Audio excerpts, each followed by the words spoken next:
design, road design, road design. Cars, trucks, SUVs, even diesel tags. Best mechanic on the planet, ain't no need to scratch. Every issue attack like a lion. Got a problem, indeed we'll find it. Pop the hood, we gon' get up inside it. Fix it up, start it up. What's up, Team Road Design? We back. Another day with the Midwest Mobile Mechanic. Right now, we're about to currently be working on a 2014 Chevy Cruze 1.4 liter LT. We're going to be replacing the fuel pump. As you can see right here, someone has put sugar in my customer's fuel tank. So we got sugar in the fuel tank. As you can see, we got sugar in the fuel tank. Sugar, so we're going to be dropping the fuel tank, cleaning out the fuel tank, also replacing the fuel pump. We're going to be also cleaning out the fuel line going from the tank to the back of the fuel rail. And we're also going to do an oil change on it. We already disconnected the battery, as you can see. Disconnected the negative battery terminal, 10 millimeter. And we also got the vehicle propped up on jack stands, both sides, so that way we can lower the fuel tank with the jack. Stay tuned for the job. I'm about to get ready to get underneath the vehicle and see what I'm gonna have to start disconnecting, and let you know what we need to disconnect and what tools we're gonna be using. Stay tuned. All right, Team Road Design, we back. We got the fuel tank out. So let me walk y'all through the steps on what I did to get the fuel tank out. So first thing I did was I disconnected the filler hose right here. It has a flathead screwdriver. Took that and loosened it up. Then I came right here where the filler hose is actually bolted to the side of the body with this bracket right here.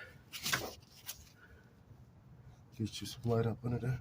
With this bracket right here, it tows a 10 millimeter bolt. I took that bolt out so that way I can have the whole hose loose. Then, as you can see right there, we have the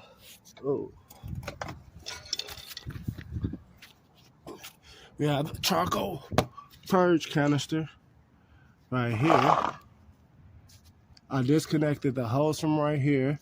Disconnected this hose right there. Also disconnected the fuel pressure sensor hose. Then I pushed this tab in right here, as you can see from the side of the canister. You push this tab in and this slides up so it can separate from the gas tank. Because if you come over here on the gas tank, you can see that's where the evaporator canister sticks in. This hose right here is what connects to the evaporator canister. I disconnected that one as well. And I also disconnected this fuel line as well that goes to that chrome fuel line with the fuel pressure sensor on it. Now, what I will do is I'm going to clean around this fuel tank area, get the dirt and debris off of it. Next, I will be disconnecting this hose right here, as you guys can see. And I will be also disconnecting this hose. This hose looks like you can just push this part in and then push that little tab in and you should be able to pull the hose up.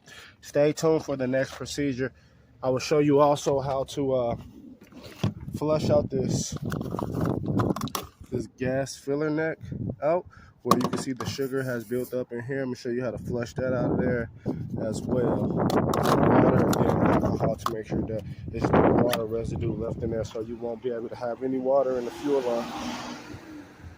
Next, once we get the fuel pump out, I will drain out the fuel and show you the sugar that's in the fuel.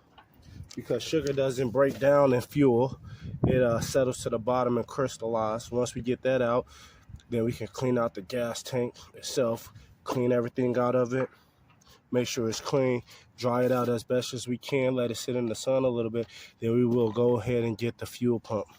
So that's what we got going on here, Team Road to Zion. It's always good to wipe off these stickers so that way you can try to see what kind of gas tank you're dealing with. I'm trying to figure out the gallons on this gas tank. Let's tell you on here. There should be a stamp somewhere along the gas tank that lets you know how many gallons this gas tank takes. Once I find that, I'll let you guys know and I'll point it back out to you. Stay tuned for the rest of the video. Changing out the fuel pump, putting the new one in, cleaning out the fuel tank, blowing out the fuel lines, and then also cleaning out the fuel filler neck. Then we will finish it up with an oil change. Also, you do have to remove these straps right here that hold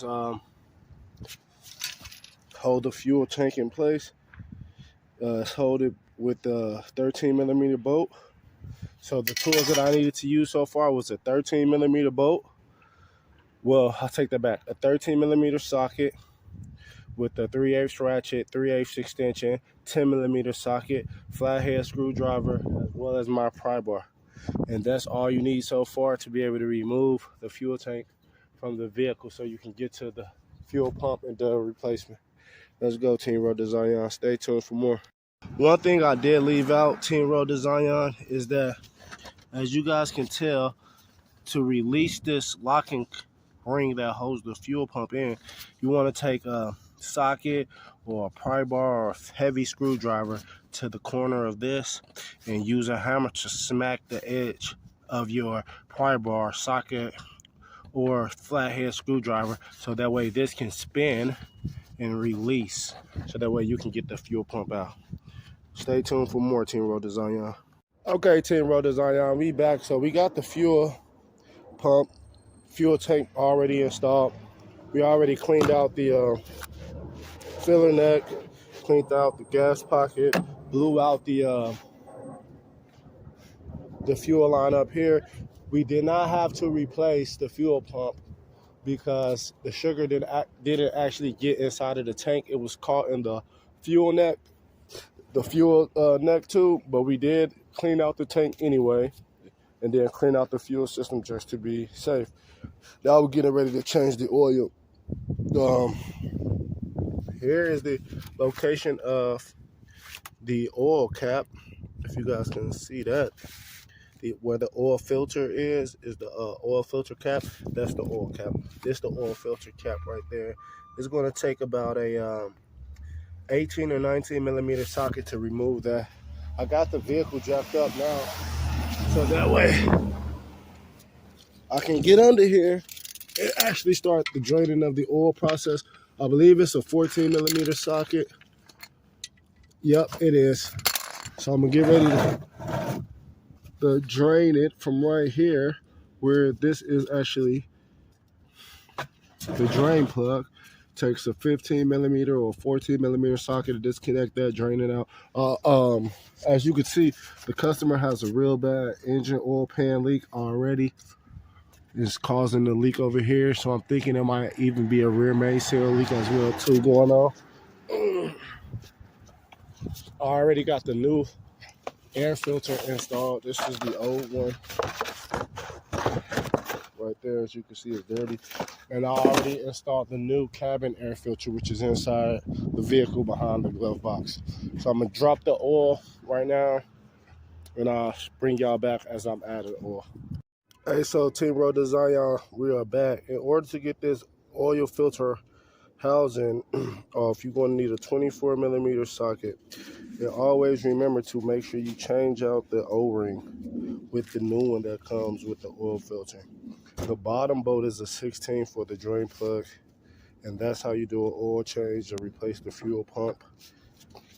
And drop the gas tank on a 2013 Chevy Cruze 1.4 liter. Thank you, Road to Zion, for tuning in. Make sure you like, subscribe, and comment. Hit the bell notification as well.